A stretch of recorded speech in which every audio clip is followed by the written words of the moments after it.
Hey, and thank you so much for joining me today. We are going to be talking about a little product that I love very much. Thank you so much for watching. We'll be right back.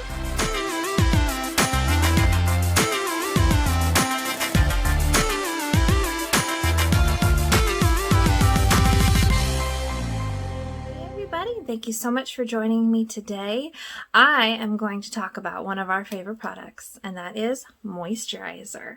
So today I want to talk a little bit about the history of moisturizer. I want to talk about where it comes from and what we're doing with it and how far it's come and a good reason to use it. So starting off, the history of moisturizer, I found a couple different things. So different cultures have been using moisturizer over the years. Greek athletes used olive oil and fine sand to protect their skin from the sun. So that's interesting. I always thought about how Greeks use olive oil, and even in some of their writings and stories they do mention olive oil, but here I see it's combined with fine sand, so that is not something that we necessarily want on our skin.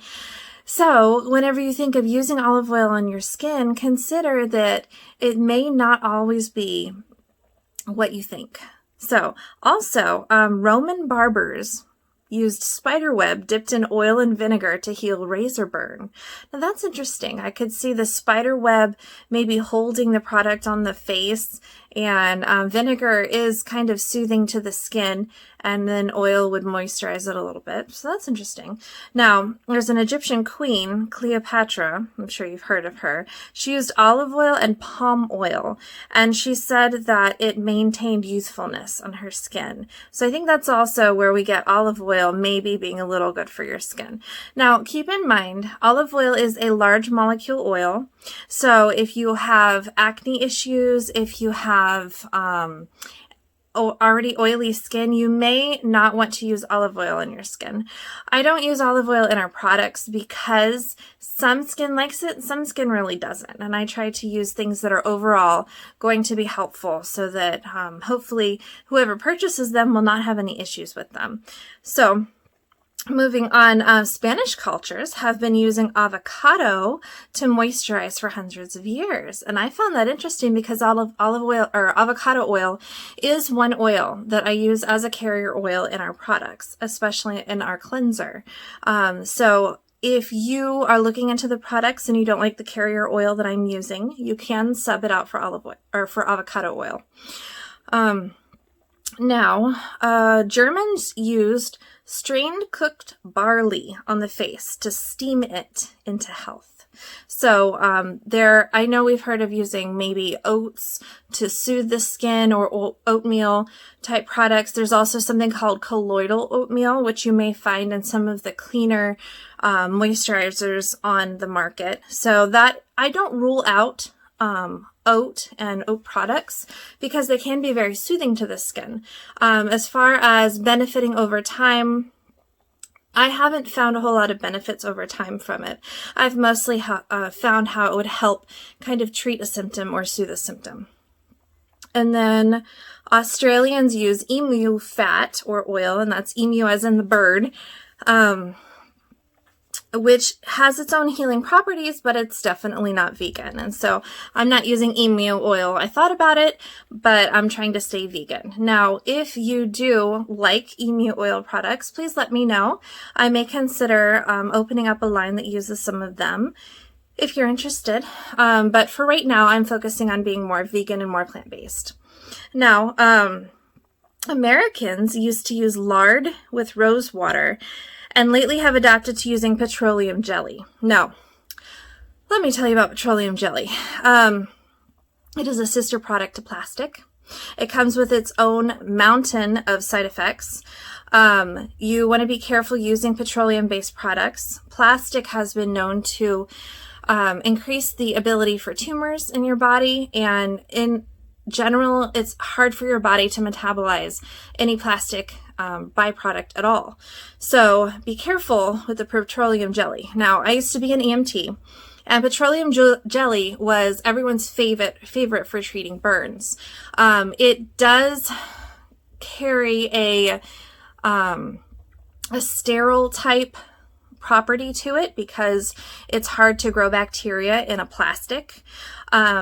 So it does have its place, but if I were to choose between using plastic or petroleum-based products versus using something that's more natural and plant-based, I would choose plant-based every time. Now, there's different moisturizer types. We have lotion. Now, lotion is good for kind of a quick improvement to the skin. Lotion will hydrate, but it'll hydrate temporarily. It also is good for massaging or bringing circulation to the skin because it allows for your hands or a massaging tool to move more freely over the skin. Next, we have body butter. Body butter is great for retaining moisture. It helps with dry skin. It helps to soften calluses and thick skin areas. There is a difference between a callus and a collection of thick skin on your face or even in different parts of your body. Depending on how that part of your body is used, whether it stays under clothing for most of the time.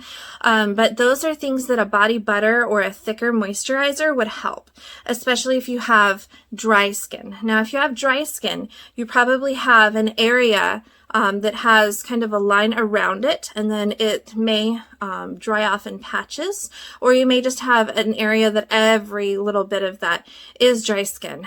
Usually dry skin happens around the mouth. It can happen on the chin, above the lips. It can also happen up here on the cheeks.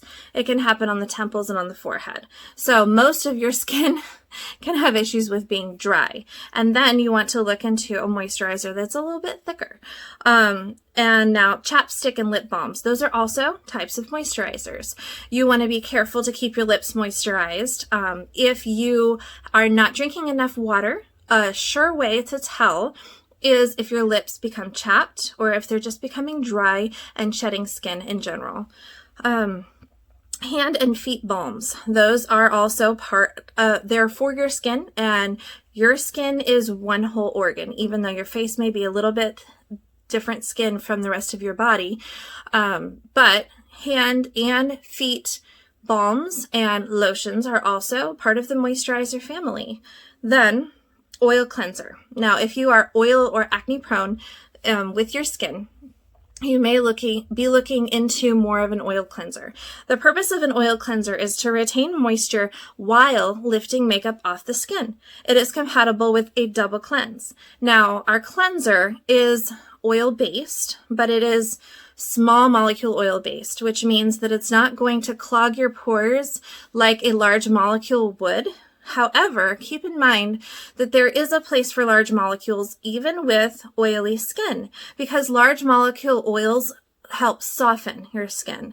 And when you have oily skin, you want to focus more on how to help heal the overproduction versus just scrub it and cleanse it and keep trying to get the skin off. Because if you think about it, the more you wash your hair, the more your hair is going to produce oils, and the more your scalp is going to produce oils. Your face will do the same thing. So you want to make sure that you are appropriately moisturizing oily or acne-prone skin. Now, how to use moisturizer. Obviously, after cleansing and after toning, moisturizer should be applied to maintain smooth and pliable skin. Large molecule oils, like I mentioned earlier, and a good moisturizer helps to create a barrier that locks in moisture to keep the skin from drying out. Then, some moisturizer also has SPF for protection from the sun. Night creams are another type of oil. They may be thicker in consistency and tend to be for locking in moisturizer or moisture into your skin, and it really helps to do that overnight because you're not going to come in contact with sun or wind, and you're done washing your face for the day. The best moisturizer for each skin type. So I did look up what some of the best moisturizers are for each skin type. I have for sensitive and reactive skin, obviously you want to have natural ingredients. The fewer ingredients, the better. So if you have a product, if you're looking at one that has maybe 10 to 20 ingredients in it, that may be a little bit too much and it may overwhelm your skin. So keep in mind, even though they all may seem great as far as ingredients, the less, the better. You want ingredients in your products that are going to make a difference and mean something. You don't want something that's going to be in there as a preservative, as a filler, or something that is going to cause a reaction to your skin that you're going to have to repair later. And those are even in sensitive skin products. Now, chamomile and rose, those are in some of our products. Chamomile is in the sensitive skin cleanser, and it's also in the toner. Chamomile is in the oil suspension in the sensitive skin cleanser, and it's in a tea form in the toner. Chamomile is really wonderful for soothing your skin, but also to help alleviate wrinkles. And then rose is very nice for sensitive skin. Sensitive skin usually loves rose products, which is why we love to use them. We use them in a couple different forms in our products. We use rose water, we use a couple of different rose oils. And you can always check the ingredients. They're listed on the product online. They're also listed on the actual product label. Then you want to avoid synthetic ingredients if you have sensitive skin, such as petroleum products. And we already talked about petroleum. Harsh ingredients. You want to be careful of actives. Some actives will flare up on sensitive skin. It can cause irritation, it can cause redness, it can even cause a little bit of chemical burning depending on what your actives are. So be super careful using products that have actives when you have sensitive skin. Next, overstimulating ingredients such as tea tree and lavender. I chose not to use those in our products also because tea tree is very stimulating and it can also cause redness and irritation.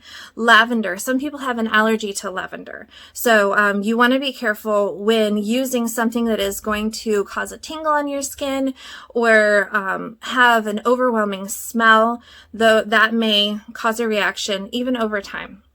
Then for dry skin, balms and butters are great for dry skin. Large molecule oils, we talked about how large molecule oils can set on top of the skin and help make a softness. It also locks in moisturizer throughout the day. And then soothing ingredients. For dry skin, it's super important to have things like shea, things like gardenia, and even almond or grapeseed oils are really great for dry skin.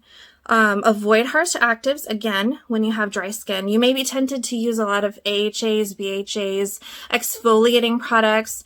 I always recommend be very careful when it comes to anything that's exfoliating your skin as a scrub. I choose to exfoliate with more of the AHAs and naturally as possible, such as papaya. And I did show a product a little while ago that is made by Shea Mountain that has papaya and vitamin C. Also, let's see. Don't use scrubs to exfoliate. Well, I will never tell you do or don't do something, but I'll tell you what I would do. I would never use a scrub to exfoliate, not even on my skin, not even on my arms or my hands or my legs or anything else, because you may not notice it now, but you may notice it in about 5, 10, 20 years that your skin is going to be worn away. It's going to lose its luster. It'll be dull. Your skin organ is not going to be happy if you're scrubbing it with harsh things. Even things like sugar or salt, or I've heard of walnut hulls. I've heard of coffee grounds. You don't want to use those kinds of things on your skin. They may taste delicious. They may be great for cooking, but that doesn't mean that they're good for your skin. Next, oily or acne-prone skin. You may be prone to use oil-free or small molecule moisturizers. Also, antibacterial ingredients are super important, such as green tea. Green tea is used in an oil suspension in our mature skin and also as a tea suspension for the toner. And then use a toner in between cleanser and moisturizer. So I just wanted to kind of touch on oily skin. You have to be more careful with cleansing. Moisturizer is super, super important, but you have to make sure that you're properly cleansing. So definitely if you have oily skin, I recommend using a toner in between your cleanser and your moisturizer. And then avoid products that cleanse without replacing the oils. If your products are making your skin feel tight, feel aggravated, definitely if they're making your skin red or even bumpy, if there's any kind of reaction on your skin, your moisturizer or your cleanser may be a little too strong. Fortunately, I formulated the sensitive skin moisturizer to help heal a lot of that. If you noticed one of my very first videos about the daily cleanse, I believe it was, I showed you how reactive my skin is to hot water. So the moisturizer, the sensitive skin moisturizer, actually helps heal a lot of that. Next, let's see. The normal skin. I always leave that one for last because there are people out there, there's the unicorns that have normal skin. Or if you have combination skin, some of your skin may be normal. And that's a wonderful, wonderful thing. That means your skin organ is a healthy thing. And we always want our body and our organs to be healthy. So if you are a normal skin type, you may not mind fragrance or actives, but be careful not to change your skin type to sensitive or something of that area by using too many products or by using harsh products for an extended period of time. Now, what that means is if you're using actives, if you're using retinol, if you're using any acids, be careful not to overuse it. I am a part of a couple different groups that have that talk about skincare products online, and there's always people saying, hey, I want to buy products and this is my skin type, what would you suggest for me? Well, I saw this one lady that had a haul from her buying, and she had about 20 different products in her box, and I'm wondering if she's going to use them all herself. And those were all skin products, they weren't just makeup. So be careful not to overdo it. You don't want to wear out beautiful, normal skin type and turn it into sensitive or turn it into oily or turn it into dry just because you're using too many products or you're using strong actives over a long period of time. I have come across more and more people who are being prescribed retinol to alleviate wrinkles. There are other ways. So if you want to do something a little more natural for your skin, something that you may not have a reaction to down the line, consider using other things. There are toners that can help you. There are ingredients that can help you reduce fine lines and wrinkles without going to retinol. But if retinol is your choice, go for it. I always will give you what I have learned and what I have tried over time, but ultimately it is your skin and it is your choice, and I want you to have an enjoyable experience. So if you have a normal skin type, you should use both large and small molecule oils to maintain softness, but also to penetrate into the layers of the skin and nourish it. You always want to consider using a full range of what will help you. So that's why I recommend using large and small molecule oils because they all have their place. Now, that is what I have on moisturizer. I hope you have enjoyed this video. If you have any questions, feel free to reach out. Please go and check out our YouTube channel. Please please subscribe. If you'd like to hear more and you'd like to be notified, you can subscribe on YouTube and then you'll get notifications for when I have a new video posting. Also, we have the videos posted on the Wix website and I share them to my Facebook. So I look forward to hearing your comments. I hope what you have learned today is something that blesses you. We love you guys. We are praying for you. And you have a nice day. We'll talk to you next time.